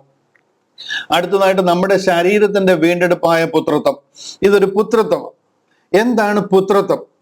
പുത്രത്വം എന്നിവിടെ പറയുന്നത് അഡോപ്ഷൻ. ഇംഗ്ലീഷിലൊക്കെ നോക്കിക്കഴിഞ്ഞാൽ not only they but our self also which have the first fruit of the spirit even we our self groan within our self waiting for the adoption to wit the redemption of our body. Adoption, ഇതാണ് നമ്മളിവിടെ പുത്രത്വം എന്ന് പറയുന്നത്. ഇവിടെ ഈ adoption എന്ന് പറഞ്ഞു കഴിഞ്ഞാൽ, അല്ലെങ്കിൽ ഈ പുത്രത്വം എന്ന് പറഞ്ഞു കഴിഞ്ഞാൽ എന്താന്ന് ചോദിച്ചു കഴിഞ്ഞാൽ ദത്തെടുക്കുക. അതിനെയാണ് ഈ അഡോപ്റ്റ് ചെയ്യുക എന്ന് പറയുന്നത്. നമ്മുടേതല്ലാത്ത ഒരു കുഞ്ഞിനെ നിയമപരമായിട്ട് ലീഗലി നമ്മുടേതാക്കുന്ന പ്രോസസ്സിനെയാണ് അഡോപ്ഷൻ അല്ലെങ്കിൽ അഡോപ്റ്റഡ് എന്ന് പറയുന്നത്. നമ്മളെ ഒരു കുഞ്ഞിനെ നമ്മൾ ദത്തെടുക്കുന്നത് പോലെ ദൈവം നമ്മളെ ദത്തെടുക്കുക, അഡോപ്റ്റ് ചെയ്യുക. ഇവിടെ പോൾ പറയുന്ന അഡോപ്ഷൻ എന്താന്ന് ചോദിച്ചു കഴിഞ്ഞാൽ, എന്താണ് ഈ പുത്രത്വം എന്ന് ചോദിച്ചു കഴിഞ്ഞാൽ ശരീരത്തിന്റെ വീണ്ടെടുപ്പായ പുത്രത്വം. ആ ലൈൻ നോക്കി അവിടെ പറയുന്നുണ്ടോ, ശരീരത്തിന്റെ വീണ്ടെടുപ്പായ പുത്രത്വം. ഇത് തന്നെയാണ് ഇംഗ്ലീഷിലും പറയുന്നത്, adoption to wit the redemption. Adoption to wit the redemption of our body. ഇത് തന്നെയാണ് മലയാളത്തിലും പറയുന്നത്, ശരീരത്തിന്റെ വീണ്ടെടുപ്പ്. ടു വിത്ത് എന്ന് പറഞ്ഞു കഴിഞ്ഞാൽ എന്താ പറയുന്നത്, അതുപോലെ ശരീരത്തിന്റെ വീണ്ടെടുപ്പായ എന്ന് പറയുന്നതിനാണ് ടു വിത്ത് എന്ന ഇംഗ്ലീഷിലെ ആ വാക്ക്. ഇവിടെ ശരീരത്തിന്റെ വീണ്ടെടുപ്പിനെയാണ് പുത്രത്വം എന്ന് പറയുന്നത്. പുത്രത്വം എന്ന് പറഞ്ഞു കഴിഞ്ഞാൽ ശരീരത്തിന്റെ വീണ്ടെടുപ്പാണ്. ഈ അഡോപ്ഷൻ എന്ന് പറഞ്ഞു കഴിഞ്ഞാൽ നമ്മളെ ആ വീണ്ടെടുക്കുന്നതിനാ അങ്ങനെ പറയുന്നത്. ഒരു വാക്യം കൂടെ ഒന്ന് കാണിച്ചാൽ അല്പം കൂടെ അതിനൊന്ന് ഓപ്പൺ ആക്കി തരാം. എഫേസ്യ ലേഖനം 1-ാം അധ്യായം അതിന്റെ 5-ഉം 6-ഉം വാക്യങ്ങളൊന്ന് കാണിക്കാം. എഫേസ്യ ലേഖനം 5-ാം അധ്യായം 1-ാം അധ്യായം അതിന്റെ 5-ഉം 6-ഉം വാക്യങ്ങൾ അവിടെ പറയാണ്, തിരുഹിതത്തിന്റെ പ്രസാദ പ്രകാരം, അതായത് ദൈവത്തിന്റെ ആ പ്രസാദ പ്രകാരം യേശു ക്രിസ്തു മുഖാന്തരം നമ്മെ ദത്തെടുക്കേണ്ടതിന്, പിതാവായ ദൈവത്തിന് അത് പ്രസാദമായിട്ട് കർത്താവായ യേശു ക്രിസ്തുവിലൂടെ നമ്മളെ ദത്തെടുക്കേണ്ടതിന് അവൻ പ്രിയനായവനിൽ, അതായത് കർത്താവായ യേശു ക്രിസ്തുവിൽ നമുക്ക് സൗജന്യമായി നൽകിയ തന്റെ കൃപാമഹത്വത്തിന്റെ പുകഴ്ചയ്ക്കായി സ്നേഹത്തിൽ നമ്മെ മുൻ നിയമിക്കുകയും ചെയ്തുവല്ലോ. ഇതായത് നമ്മളെ മുൻ നിയമിച്ചതിനെയാണ് മുൻ നിയമനം എന്ന് പറയുന്നത്. മുൻ നിയമനം, നമ്മളെ സ്നേഹത്തിൽ മുൻ നിയമിക്കുകയും ചെയ്തുവല്ലോ. നമ്മളെ having predestinated as unto the adoption of children by Jesus Christ to himself according to the good pleasure of his will. അടുത്ത വാക്യത്തിൽ പറയാണ്, to the praise of the glory of his grace wherein he had made us accepted in the beloved. നമ്മളെ അതിനു വേണ്ടിയിട്ട് മുൻ നിയമിച്ചിരിക്കുന്നു എന്ന് പറയുകയാണ് 5-6 വാക്യങ്ങളിൽ. ഇവിടെ ആക്ച്വലി ഇതിന്റെ അർത്ഥം എന്താണെന്ന് ചോദിച്ചു കഴിഞ്ഞാൽ നമ്മളെ ദത്തെടുക്കേണ്ടതിന് ദൈവം മുൻ നിയമിച്ചിരുന്നു എന്ന് പറയുക. ഇവിടെ ദത്തെടുക്കുക എന്ന് പറയുന്നത് ശരീരത്തിന്റെ വീണ്ടെടുപ്പായ പുത്രത്വം പ്രാപിക്കുക എന്നാണ് അതിന്റെ അർത്ഥം. നിങ്ങൾക്ക് മനസ്സിലാകുന്നെന്ന് വിചാരിക്കുന്നു. ശരീരത്തിന്റെ വീണ്ടെടുപ്പായ പുത്രത്വം പ്രാപിക്കുന്നതിനെയാണ് ഈ ദത്തെടുക്കുക എന്ന് പറയുന്നത്. ഈ ശരീരത്തിന്റെ വീണ്ടെടുപ്പ് നടക്കുന്നത് എപ്പോഴാണ് നമ്മുടെ ശരീരത്തിന്റെ വീണ്ടെടുപ്പ് നടക്കുന്നത്? അത് റാപ്ചറില. റാപ്ചർ നടക്കുമ്പോഴാണ് നമ്മുടെ ശരീരത്തിന്റെ വീണ്ടെടുപ്പ് നടക്കുന്നത്. നമ്മുടെ ഈ ശരീരമായിട്ട് നമുക്ക് സ്വർഗത്തിലേക്ക് പോകാൻ കഴിയത്തില്ല. ഇതിന് വീണ്ടെടുപ്പ് ഉണ്ടാവുകയും നമുക്കൊരു പുതിയ ശരീരം ലഭിക്കുകയും ചെയ്യും. അങ്ങനെ അത് റാപ്ചർ നാളിൽ നടക്കും. അർത്ഥാൽ റാപ്ചറിനായിട്ട് നമ്മെ മുൻ നിയമിച്ചിരിക്കുന്നു. രക്ഷിക്കപ്പെട്ട ഒരാളെ റാപ്ചറിനായിട്ട് മുൻ നിയമിച്ചിരിക്കുന്നു എന്നാണ് ഈ റോമാലേഖനത്തിൽ കൂടെ പറയുന്നതിന്റെ അർത്ഥം. റോമാലേഖനം 8-ാം അധ്യായത്തിന്റെ 23-ാം വാക്യമാണ് നമ്മൾ ചിന്തിച്ചുകൊണ്ടിരിക്കുന്നത്. ആ വാക്യത്തിൽ പറയുന്നത് നമ്മെ വീണ്ടെടുക്കപ്പെട്ട ഒരാളെ, രക്ഷിക്കപ്പെട്ട ഒരാളെ റാപ്ചറിനായിട്ട് ദൈവം മുൻ നിയമിച്ചിരിക്കുന്നു എന്ന് പറയുക. റാപ്ചറിൽ നമുക്ക് തേജസ്കരിക്കപ്പെട്ട ഒരു ശരീരം ലഭിക്കും. ഒരു വാക്യം കൂടെ കാണിച്ചിട്ട് 1 കൊരിന്ത്യർ 15-ാം അധ്യായം 1 കൊരിന്ത്യർ 15-ാം അധ്യായം 47-ാമത്തെ വാക്യം ഒന്ന് വായിച്ച് കേൾപ്പിക്കാം. അവിടെ പറയാണ്, നാം മനുഷ്യനിൽ ഒന്നാം മനുഷ്യൻ ഭൂമിയിൽ നിന്ന് മണ്ണുകൊണ്ടുള്ളവൻ. അതാരാണ്? അതാണ് ആദാം. ഒന്നാം മനുഷ്യൻ ഭൂമിയിൽ നിന്ന് മണ്ണുകൊണ്ടുള്ളവൻ. രണ്ടാം മനുഷ്യൻ സ്വർഗത്തിൽ നിന്നുള്ളവൻ. ആദ്യത്തെ മനുഷ്യൻ ആദാമാണ്, രണ്ടാമത്തെ മനുഷ്യൻ യേശു ക്രിസ്തുവാണ്. അത് സ്വർഗത്തിൽ നിന്നുള്ളതാണ്. അത് ഈ മണ്ണിൽ നിന്നുള്ള യാതൊരു ക്വാളിറ്റിയും ഇല്ല, പരിശുദ്ധാത്മാവിനാൽ ഉളവായതാണ്. ഇവിടെ പറയാണ്, മണ്ണുകൊണ്ടുള്ളവനെ പോലെ മണ്ണുകൊണ്ടുള്ളവരും സ്വർഗീയനെ പോലെ സ്വർഗീയന്മാരും ആകും. അതായത് ഇവിടെ ഉള്ളവരും മണ്ണുകൊണ്ടുള്ളവനെ പോലെ മണ്ണോട് മണ്ണ് ചേരും. നമ്മൾ സ്വർഗത്തിലേക്ക് പോകാനുള്ളവരായതുകൊണ്ട് സ്വർഗീയനെ പോലെ സ്വർഗീയന്മാരുമാകുന്നു. നമ്മൾ ആ സ്വർഗീയന്റെ പ്രതിമ ധരിക്കുന്ന ഒരു നാൾ നമുക്കുണ്ട്. നാം മണ്ണുകൊണ്ടുള്ളവന്റെ പ്രതിമ ധരിച്ചതുപോലെ, അതായത് നമ്മളിപ്പോ ഈ ധരിച്ചേക്കുന്ന ഈ പ്രതിമയുണ്ടല്ലോ, ഇതാ മണ്ണുകൊണ്ടുള്ളവന്റെ, ആദാമിന്റെ പ്രതിമ നമ്മളിലേക്ക് വന്ന് നമ്മൾ ആ ഒരു പ്രതിമ ധരിച്ചിരിക്കുന്നത് പോലെ സ്വർഗീയന്റെ പ്രതിമയും ധരിക്കും. നമുക്ക് അന്ന് യേശു ക്രിസ്തുവിന് ലഭിച്ച ആ ഉയർപ്പിൽ ലഭിച്ച ശരീരം പോലെ ഒരു ശരീരം നമുക്ക് ലഭിക്കാൻ പോവുകയാണ്. Hallelujah, hallelujah. 54-ാമത്തെ വാക്യം കണ്ടില്ലയോ? അവിടെ പറയാണ്, ഈ ദ്രവത്വമുള്ളത് അദ്രവത്വത്തെയും ഈ മർത്യമായത് അമർത്യത്തെയും ധരിക്കുമ്പോൾ മരണം നീങ്ങി ജയം വന്നിരിക്കുന്നു എന്നെഴുതിയ വചനം നിവർത്തിയാകും. ഹല്ലേലൂയ. നമ്മൾ അങ്ങനെ ഒരു അവസ്ഥയിലേക്ക് വരാൻ പോവുക. ഈ ഈ ദ്രവിച്ചു പോകുന്നത് അദ്രവത്വത്തെ, ദ്രവിക്കാത്ത നിത്യമായ ഈ ഇമ്മോർട്ടൽ ബോഡി ഇതിനെ ധരിക്കാൻ പോവുക. അങ്ങനെ ഒരു ദിനം വരാൻ പോവുക. അതെന്നാ വരുന്നത്? ഇതെല്ലാം പൗലോസിന്റെ ലേഖനത്തിൽ കൂടെ ഈ അറിയിച്ചിരിക്കുന്നത്. അതെന്നാ വരാൻ പോകുന്നത്? ഫിലിപ്പിയ ലേഖനം 3:20-21 കണ്ടില്ലേ? ഞാൻ ഈ പല ലേഖനങ്ങളും പല വാക്യങ്ങളും കാണിക്കുന്നത് ഇതെന്തെങ്കിലും ഒരു കാര്യത്തിൽ പോൾ എഴുതിയിരിക്കുന്ന ഒരു ലേഖനത്തിൽ എഴുതിയിരിക്കുന്നതാണെന്ന് ജനം പലരും അഭിപ്രായം പറയാറുണ്ട്. അപ്പൊ അങ്ങനെ വരാതിരിക്കാൻ വേണ്ടിയിട്ടാണ് ഞാൻ ഈ പലത് കാണിക്കുന്നത്. പല സാഹചര്യങ്ങളിൽ, പല കാലഘട്ടങ്ങളിൽ, പല സ്ഥലങ്ങളിൽ ഇരുന്ന് എഴുതിയിരിക്കുന്ന ബുക്കുകളാണ്. ഇവിടെ പറയുന്നുണ്ട്, നമ്മുടെ പൗരത്വമോ സ്വർഗത്തിലാകുന്നു, നമ്മുടെ സിറ്റിസൺഷിപ്പ് സ്വർഗത്തിലാണ്. നമുക്ക് ഇവിടവുമായിട്ട് പ്രത്യേകിച്ച് ബന്ധമില്ല. നമ്മളിവിടെ ടെമ്പററി ആൾക്കാരാ. അവിടെ നിന്ന് കർത്താവായ യേശു ക്രിസ്തു രക്ഷിതാവായി വരുമെന്ന് നാം കാത്തിരിക്കുന്നു. ഇതാണ് നമ്മുടെ മഹത്വകരമായ പ്രത്യാശ. സ്വർഗത്തിൽ നിന്ന് കർത്താവ് നമ്മളെ ചേർപ്പാൻ വരും. നാം ഇവിടെ ഉള്ളവരെല്ലാം സ്വർഗത്തിലേക്ക് പോകാനുള്ളവരാ. നമ്മുടെ സിറ്റിസൺഷിപ്പ് സ്വർഗത്തിലാണ്. അതുകൊണ്ട് അടുത്ത വാക്യത്തിൽ പറയുകയാണ്, അവൻ സകലവും തനിക്ക് കീഴ്പ്പെടുത്തുവാൻ കഴിയുന്ന തന്റെ വ്യാപാര ശക്തി കൊണ്ട് നമ്മുടെ താഴ്ചയുള്ള ഈ ശരീരത്തെ തന്റെ മഹത്വമുള്ള ശരീരത്തോട് അനുരൂപമായി രൂപാന്തരപ്പെടുത്തും. ഈ സമയത്താണ് നമ്മൾ യേശു ക്രിസ്തുവിന്റെ സ്വർഗീയന്റെ പ്രതിമ ധരിക്കുന്നത്. ഹല്ലേലൂയ. ഇതെല്ലാം നടക്കുന്നത് ആ റാപ്ചർ നാളിലാണ്. അതിനുവേണ്ടി നമ്മളെ മുദ്രയിട്ടിരിക്കുക, അതിനുവേണ്ടി നമ്മളെ ദത്തെടുത്തിരിക്കുക. Hallelujah, hallelujah. ഒരു വാക്യം കൂടെ കാണിക്കാം. കൊലോസ്യ ലേഖനം 3-ാം അധ്യായം 1 മുതലുള്ള ചില വാക്യങ്ങൾ കണ്ടോ? കൊലോസ്യ ലേഖനം 3-ാം അധ്യായം അവിടെ പറയാണ്, ആകയാൽ നിങ്ങൾ ക്രിസ്തുവിനോടുകൂടെ ഉയർത്തെഴുന്നേറ്റിരിക്കുന്നുവെങ്കിൽ, അന്ന് ഉയർത്തെഴുന്നേറ്റിരിക്കുന്നുവെങ്കിൽ എന്ന് പറയുന്നത് നമ്മൾ ഇപ്പോഴേ ഉയർത്തെഴുന്നേറ്റിരിക്കുക. നമ്മൾ ക്രിസ്തുവിനോടുകൂടെ മരിച്ചു, അടക്കപ്പെട്ടു, ഉയർത്തെഴുന്നേറ്റിരിക്കുക, ക്രിസ്തുവിലായിരിക്കുക. അവന്റെ ആത്മാവ് നമ്മിലേക്ക് വന്നിരിക്കുക. അതുകൊണ്ട് നമ്മുടെ ആത്മാവിനെ അവന്റെ ആത്മാവ് പൊതിഞ്ഞിരിക്കുന്നതുകൊണ്ട് നാം ആ മരണം അടക്ക പുനരുദ്ധാനത്തിൽ നാം പങ്കാളിയായിരിക്കുക. നാം നമ്മുടെ നിത്യതയിലായിരിക്കുകയാണെന്ന് ഒരു തരത്തിൽ നമുക്ക് പറയാം. നമ്മൾ ഈ ശരീരത്തിലൂടെ ആയിരിക്കുന്നുവെങ്കിലും നാം നിത്യതയുടെ അനുഭവത്തിലേക്ക് ചേർക്കപ്പെട്ടിരിക്കുക. അതിന്റെ ആ ഒരു സ്റ്റാർട്ടിങ് എൻഡ് ഓൾറെഡി ആരംഭിച്ചിരിക്കുക. ഇവിടെ ആകയാൽ നിങ്ങൾ ക്രിസ്തുവിനോട് കൂടെ ഉയർത്തെഴുന്നേറ്റിരിക്കുന്നു എങ്കിൽ ക്രിസ്തു ദൈവത്തിന്റെ വലത്തുഭാഗത്തിരിക്കുന്നിടമായ ഉയരത്തിലുള്ളത് അന്വേഷിപ്പീൻ. നിങ്ങൾ ഈ ലോകത്തിലുള്ളതോ, ഇവിടെ എന്ത് തിന്നും, ഇവിടെ എന്ത് കുടിക്കും, ഇവിടെ എങ്ങനെ കാര്യങ്ങൾ നടക്കും, ഇവിടെ അസുഖം വന്നാൽ എന്ത് ചെയ്യും, ഇവിടെ എവിടെ കുഴിച്ചിടും എന്നൊക്കെ ഉള്ളതിനെ കുറിച്ച് ചിന്തിക്കാതെ ഉയരത്തിലുള്ളത് അന്വേഷിപ്പീൻ. ഭൂമിയിലുള്ളതല്ല, ഉയരത്തിലുള്ളത് തന്നെ ചിന്തിപ്പീൻ. നിങ്ങൾ മരിച്ച് നിങ്ങളുടെ ജീവൻ ക്രിസ്തുവിനോടുകൂടെ ദൈവത്തിൽ മറഞ്ഞിരിക്കുന്നു. അതിൽ ഇച്ചിരൂടെ ക്ലാരിറ്റി തരിക. ഇത് നടന്നിരിക്കുന്നു എന്ന് പറയാം. ഓൾറെഡി ഇതൊക്കെ ഫുൾ സ്റ്റോപ്പാ. മറഞ്ഞിരിക്കുന്നു, മറഞ്ഞേക്കും എന്നല്ല, മറയാൻ പോകുന്നു എന്നല്ല, മറഞ്ഞിരിക്കുന്നു. The moment you trust in Jesus Christ, the death, burial, you are sealed and you are saved. ദൈവത്തിന്റെ വകയാണ് നിങ്ങൾ. ആ കർത്താവിന്റെ രക്തത്താൽ നിങ്ങളെ വിലയ്ക്ക് വാങ്ങിയിരിക്കുക. ജീവൻ ക്രിസ്തുവിനോടുകൂടെ ദൈവത്തിൽ മറഞ്ഞിരിക്കുന്നു. 4-ാമത്തെ വാക്യം കണ്ടോ? നമ്മുടെ ജീവനായ ക്രിസ്തു വെളിപ്പെടുമ്പോൾ നിങ്ങളും അവനോടുകൂടെ തേജസ്സിൽ വെളിപ്പെടും. ഹല്ലേലൂയ. അത്ര പ്രത്യാശകരമായ അനുഭവമാണ്. അതിന്റെയൊക്കെ ക്ലാരിറ്റിയാ പോൾ ഈ പറയുന്നത്. റോമാലേഖനം 8-ാം അധ്യായമാണ് നമ്മൾ ചിന്തിച്ചുകൊണ്ടിരിക്കുക. 23-ാം വാക്യം ഞാൻ ഒന്നുകൂടെ വായിക്കാം. അവിടെ പറയുകയാണ്, ആത്മാവെന്ന ആദ്യ ദാനം ലഭിച്ചിരിക്കുന്ന നാമം ഇതൊരു അഷ്വേർഡ് പദ്ധതിയാണ്. നമ്മുടെ ശരീരത്തിന്റെ വീണ്ടെടുപ്പായ പുത്രത്വം, അതായത് നമുക്ക് ആ ഒരു അഡോപ്ഷന് വേണ്ടിയിട്ട്, നമ്മുടെ ആ ശരീരത്തിന്റെ വീണ്ടെടുപ്പായ ആ ഒരു അഡോപ്ഷൻ, ആ ഒരു പുത്രത്വം, അതിന് കാത്തുകൊണ്ട് നാം ഉള്ളിൽ ഞരങ്ങുന്നു. നമ്മുടെ ഉള്ളിൽ നമ്മൾ അതിനെ കാത്തുകൊണ്ട് ഞരങ്ങുന്നു. ഇതുകൊണ്ടാണ് പൗൽ പറയുന്നത്, വിട്ടു പിരിഞ്ഞ് കർത്താവിനോട് കൂടെ ആയിരിക്കുന്നത് എനിക്കേറെ ഇഷ്ടം, അത് അത്യുത്തമമല്ലോ. ദ മൊമെന്റ് ഞാൻ ഇവിടുന്ന് ലീവ് ചെയ്യുക, ഞാൻ ഇവിടുന്ന് മരിക്കേണ്ട ഒരു സാഹചര്യം ഉണ്ടായിട്ടുണ്ടെന്നുണ്ടെങ്കിൽ വിട്ടു പിരിഞ്ഞ് കർത്താവിനോട് കൂടെ ആയിരിക്കുന്നത് എനിക്കേറെ ഇഷ്ടം, അത് അത്യുത്തമമല്ലോ. നമ്മൾ ഇവിടുന്ന് മാറ്റപ്പെടേണ്ട ഒരു സാഹചര്യം വന്നു കഴിഞ്ഞാൽ ഇവിടെ കിടന്ന് അലമുറയിട്ട് അലച്ച് വിളിച്ച് കരഞ്ഞ് ബഹളം ഉണ്ടാക്കേണ്ടതൊന്നും ആവശ്യമില്ല.